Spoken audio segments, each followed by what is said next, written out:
இன்றே டவுன்லோட் செய்து உங்கள் ஃபேவரட் ஷோக்களை என்ஜாய் பண்ணுங்க. அப்படியே பண்ணிடுவோம். வாங்க மாப்ள. ஸ்வாதி பாடின ப்ரோக்ராம் இன்னைக்கு டெலிகாஸ்ட் ஆக போதான். பூவன் இப்பதான் ஃபோன் பண்ணி சொன்னாரு.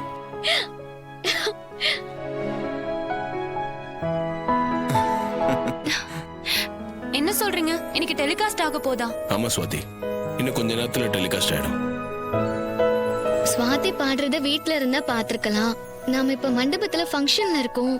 எப்படி பாக்குறதுனே தெரியலையே. அதோட அம்மாவுக்கு நான் பாடின விஷயம் தெரிஞ்சா எப்படி ரியாக்ட் பண்ணுவாங்களோன்னு பயமா இருக்கு.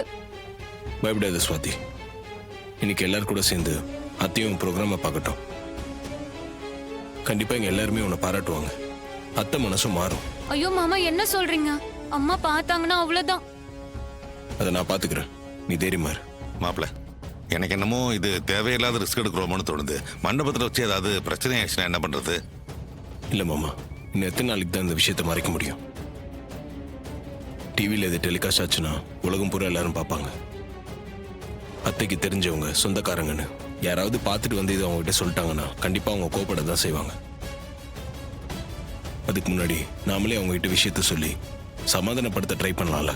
அதான் சரியா இருக்கும்னு எனக்கு தோணுது. நீ சொல்றதும் கரெக்ட் தான். ஆனா அவங்க சமாதானம் ஆவாங்களான்னு தெரியலையே. இன்டர் காலேஜ் காம்படிஷன்ல பாடினதுக்கே ரொம்ப கோவப்பட்டு இனிமே பாடக்கூடாதுன்னு எச்சரிக்கை பண்ணாங்க. இப்ப அவங்கள கேட்காமலே செங்கல்பட்டுக்கு போய் ப்ரோக்ராம்ல இவள கலந்துக்க வச்சு பரிசு வாங்கிட்டு வந்தாச்சு. இது அவங்க கண்டிப்பா சாதாரணமா எடுத்துக்க மாட்டாங்க.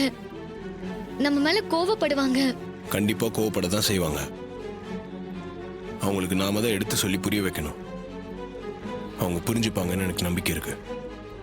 அவங்கள பத்தி எனக்கு நல்லா தெரியும். முதல்ல கோவப்படுவாங்க. நாமெல்லாம் எடுத்து சொல்லி புரிய வச்சா அவங்க புரிஞ்சுப்பாங்க. அப்படியே வேற எதனா பிரச்சனை வந்தாலும் அதை ஃபேஸ் பண்ணி தான் ஆகணும். வேற வழி இல்லை.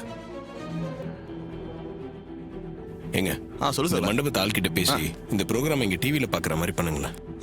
சரிப்பா, நான் போய் கேட்கறேன்.